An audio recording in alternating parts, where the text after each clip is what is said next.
ፊልሙም የሚጀምረው አዮና ሞ የተባሉ ሁለት ጓደኛሞች የቅርጫት ኳስ ጨዋታን ለመመልከት እየተጣደፉ ወደ ሜዳው ሲሄዱ እያስመለከተን ሲሆን በትምህርት ቤት ውስጥም መልካሙና ዝነኛው ሹሴ እየተጫወተ ይገኛል። አዮና ሞ እንዲሁም የሞ ጓደኛው የሆነው ሪዮሱኬ ሹሴን በመደገፍ ጨዋታውን ይመለከታሉ። ኳሱ በሹሴ እጅ በሚገባበትም ጊዜ የትምህርት ቤቱ ሴቶች በጩኸት ሜዳውን ያቀልጡታል። ነጥብ በሚያስቆጥርበትም ወቅት የአዮ ደስታ እጥፍ ድርብ ይሆናል። በኋላም ላይ አዮ ወደ አፓርትመንቷ እየተመለሰች እያለ ወላጆቿ አብራቸው ወደ ሌላ ከተማ የመሄድ ሐሳብ ቢያቀርቡላትም እሷ ግን ከአብሮ አደግ ጓደኛዋ ሞ ጋር ለመሆን ብላ እዚህ እንደቀረች ስታስብ እንመለከታለን። ቤትም ገብታ እራት በምትሰራበት ወቅት ሹሴ ቁንጣ ብቻ ለብሶ ሲመጣ ትደነግጥና በፍጥነት ልብስ እንዲለብስ ታስጠነቅቀዋለች። ይህንንም ተከትሎ ትዕይንቱ ጥቂት ጊዜያትን ወደኋላ መለስ ሲልና ሹሴ የሞን የፍቅር ጥያቄ ውድቅ በማድረጉ በጣም ስላዘነች አዮም የጓደኛዋን እንዲመሆን አይታ ማለፍ ስላላስቻላት ወደ ሹሴ በማቅናት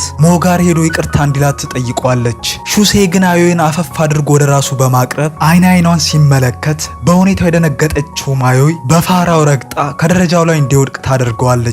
በዚህም ድርጊቷ ለደረሰበት ጉዳት ኃላፊነት ስለተሰማት ተሸክማ ወደ መኖሪያ ቤቱ መውሰድ ትጀምራለች። ስትደርስ ግን ባልጠበቀችው ሁኔታ እሷ በምትኖርበት አፓርትመንት ከመኖርም አልፎ ጎረቤቷ እንደሆነ አይታ ትደነግጣለች። ከዛ ወደ ቤቱ ገብታ ምግብ እያዘጋጀችለት እያለ የለመደበትን በቁንጣ ብቻ ሲወጣ እሷም ደንግጣ ዘይቱን እሳቱ ላይ ትጨምራለች። በዚህም እሳት በመነሳቱ የአደጋ ጊዜ ውሃ ማፍሰስ እንዲጀምርና የሹሴን አፓርትመንት እንዲበላሽ ምክንያት ይሆናል። ቤቱ እስኪስተካከል በሚለው ወደ አዮ አፓርትመንት ገብቶ መኖር ቢጀምርም አሁን ላይ ግን በፍቅር ጠብ አድርጓት አንድ ላይ እየኖሩ ይገኛሉ። ነገር ግን የአዮ ወላጆች ትምህርቷን እስክትጨርስ ድረስ ምንም አይነት ግንኙነት እንዳይኖራት ስላስጠነቀቋት ምንም አድርገው አያውቁም ነበር። አዮም አንድ ላይ እንደሚኖሩ ማንም እንዲያውቅ ስለማትፈልግ ወደ ትምህርት ቤት ሲሄዱ እንኳን እሷ ከወጣች ከ10 ደቂቃ በኋላ እንዲወጣ ታደርገዋለች።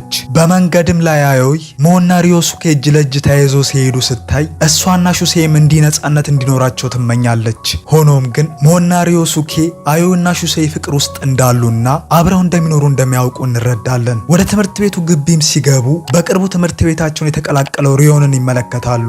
ሪዮንም ከተማሪዎች ጋር በእንግሊዝኛ ለመነጋገር ሞክሮ ሳይረዱት ሲቀሩ ግን አሽፎባቸው ይሄዳል።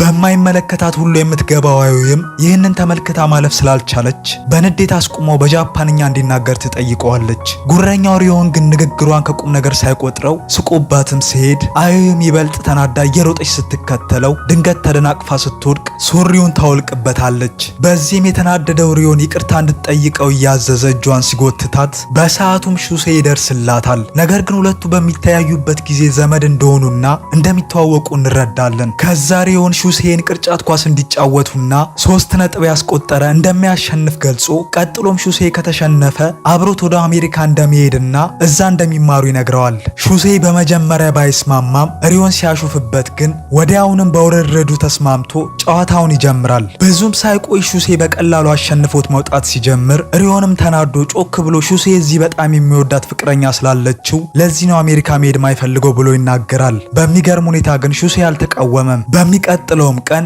ሪዮን የሹሴን ፍቅረኛ ለማግኘት ሴቶቹን ተራ በተራ ሲያናግር ይታያል። ቆንጆ የተባሉትንም ሴቶች ዴት እንዲወጡ ሲጠይቃቸው እነሱ በሚስማሙበትም ሰዓት ትቷቸው ይሄዳል። በቤተ መጻሕፍት ውስጥም አዮ ሪዮን ከአንዲት ሴት ጋር ተቀራርቦ ሲያወራ ተመልክተው መሄድ ስትጀምር እሱ ማስቆማት ለምን እንደምታፈጥ ይጠይቃታል። እሷም በቁጣ ለምን ሴቶቹ ላይ ታሾፍባቸዋለህ ስትለው ሪዮንም የሹሴን ፍቅረኛ በማፈላለግ ላይ እንደሆነ ገልጾ እንዳንቺ አይነት ተራ ሴት ግን በፍጹም የሹሴ ፍቅረኛ ልትሆን አትችልም ብሎ ከቦታው ይሄዳል። በመቀጠልም ሹሴ በአንድ ሬስቶራንት በአስተናጋጅነት ታትሮ ሲሰራ እንመለከታለን። በሰዓቱም ታላቅ ወንድሙና ፎቶግራፈር የሆነው ሾ በመምጣት ሹሴ ወደ አሜሪካ እንዲሄድና የአጎታቸውን ንግድ እንዲያስተዳድር ሲመክረው ሹሴ ግን በመቃወም የራሱን ቢዝነስ መገንባት እንደሚፈልግ ይናገራል። በሌላ በኩል አዮ ወደ አፓርትመንቷ እየሄደች እያለ በድንገት ሪዮን መጥቶ የሹሴን አድራሻ ይጠይቃታል። በዚህም የደነገጠችው አዮ የተሳሳተ አቅጣጫ ከተቆመችው በኋላ በፍጥነት ወደ ቤት ለመግባት እየሞከረች እያለ በሰዓቱም ሪዮን ተመልሶ የሹሴን ቤት ለመክፈት ስትሞክር ይደርስባታል። እሷ ሚስጥራቸውን ላለማውጣት በማሰብ በሹሴ ቤት እንደምትሰራና ምግብ በማዘጋጀትና ቤቱን በማጽዳት እንደምታግዘው በመግለጽ በፍጥነት ወደ ውስጥ ገብታ እቃዎቿን ደባብቃ ከጨረሰች በኋላ እንዲገባ ታደርገዋለች። ሪዮንም ቤቱን እየቃኘ እያለ በሰዓቱም ሹሴ ይመጣል። ሪዮንም አዮ ላይ እያሾፈ ለምን ከሷ የተሻለች ቆንጆ እንዳልቀጠረ ይጠይቀዋል። ሹሴም ወዲያውኑ አዮን ጎትቶ ወደ ራሱ በማቅረብ ከሳማት በኋላ ፍቅረኛ ፍቅረኛው እንደሆነችና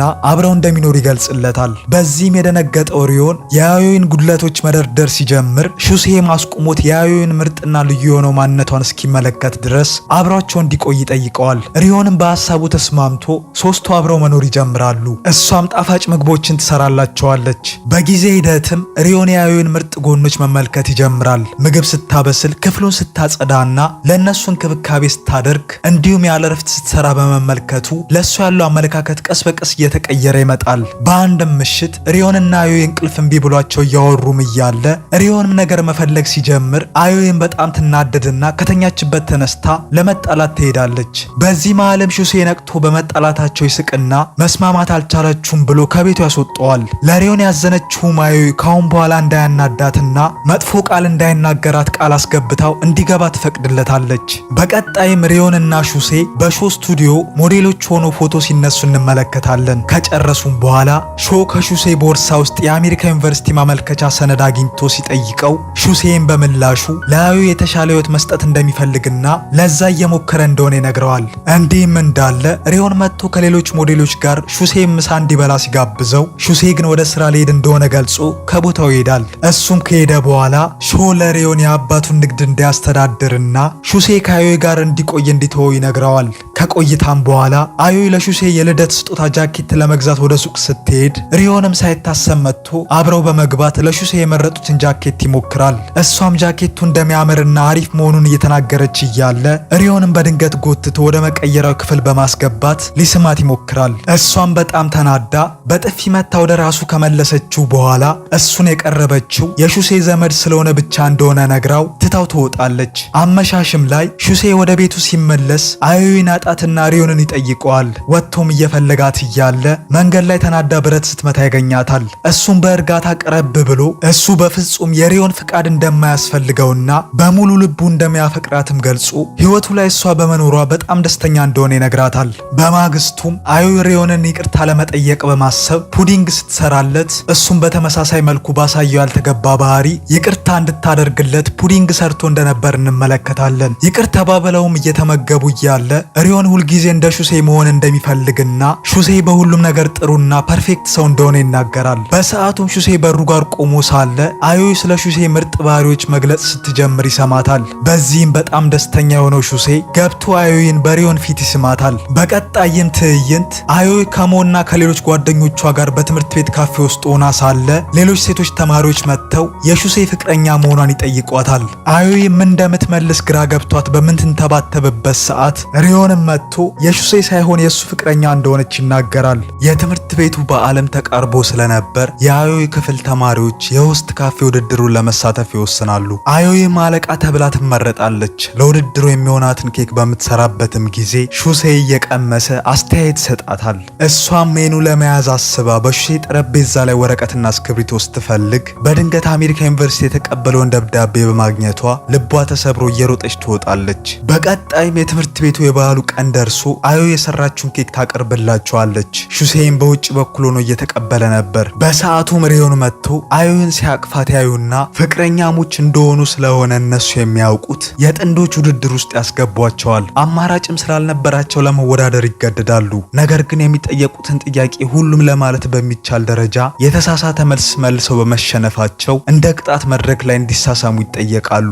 ሪዮንም አዮይን ለመሳም ቢንሰፈሰፍም በሰዓቱ ግን ሹሴ የፓንዳ ጭንብል ለብሶ በመምጣት አዮይን ጎትቶ ወደ ኪችን ይወስዳትና ወደ አሜሪካ የሚሄደው ለ4 ዓመታት ብቻ እንደሆነና ይህንንም የሚያደርገው ለእሷ የተሻለ ህይወት ለማቅረብና እሷን ለመጠበቅ እንደሆነ ያስረዳታል። እሷም ካደመጠችው በኋላ ያለሱ ለ4 ዓመት መቆየት እንደማትችል በመግለጽ እሱን ከጎኗ ሳይሆን እንዴት ሊጠብቃት እንደሚችል ትጠይቀዋለች። በኋላም በዝናብ ላይ አዮይ ወደ ቤት ለመሄድ ባቡር ጣቢያ እየጠበቀች ትገኛለች። በሰዓቱም ሪዮን መጥቶ አንድ ላይ ይቀመጣሉ። ከደቂቃዎችም በኋላ በከባዱ ዝናብ ምክንያት ባቡሮቹ ስለቆሙ አዮይ በሪዮን ቤት ለመቆየት ትገደዳለች።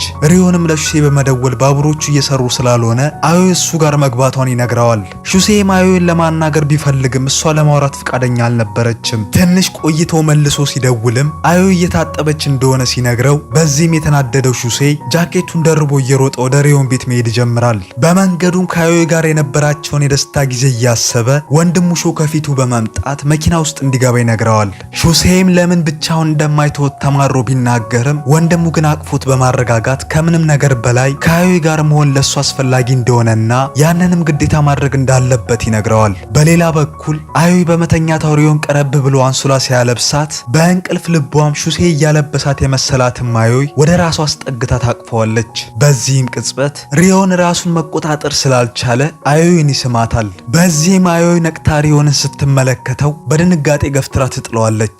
እንዲህም እንዳለ እየገሰገሰ የሪዮን አፓርትመንት የደረሰው ሹሴ የበሩን ደውል መንካት ይጀምራል። ብዙም ሳይቆይ ሪዮን ከፍቶለት ሹሴ ወደ ውስጥ በመግባት ወደ ቤታቸው እንድትመለስ ይጠይቃታል። አዮይ ምንም ቃል ሳትናገር ወደ ቤት ለመመለስ እቃዎቿን ትሰበስባለች። በቀጣይም ቀን በትምህርት ቤት ውስጥ ሹሴ ወደ ሪዮን በመሄድ አዮይ ስለ ትናንት ምሽት ምንም ቃል እንዳልተነፈሰች ገልጾ ምን እንደተፈጠረ ቢጠይቀውም ሪዮንም ምንም ሳይል መሄድ ይጀምራል። ሹሴም እንዲመልስለት ሲጎተጉተው በመጨረሻም እንደ ሳማት ይነግረዋል። ሹሴም ተናዶ በቦክስ ሲመታውና መደባደብ ይጀምራሉ። ድብድቡም በሹሴ አሸናፊነት ሲቀዘቅዝ ሪዮንም አዮይ ሹሴን ከልቧ እንደምትወደውና አንድ ላይ መሆን እንደሚገባቸው በመግለጽ እሱም የአባቱን ንግድ ለመምራት ወደ አሜሪካ እንደሚሄድ ይናገራል። በቀጣይም ትዕይንት አዮይና ሹሴ አንድ ላይ የተነሱትን ፎቶ በሁሉም ተማሪዎች ስልክ ይሰራጭና ተማሪዎችም አዮይ አተራማሽ ሴት እንደሆነችና የትምህርት ቤት ሁለት ዝነኛና መልከ መልካም ወንዶችን እንዳጠመደች ማውራት ይጀምራሉ።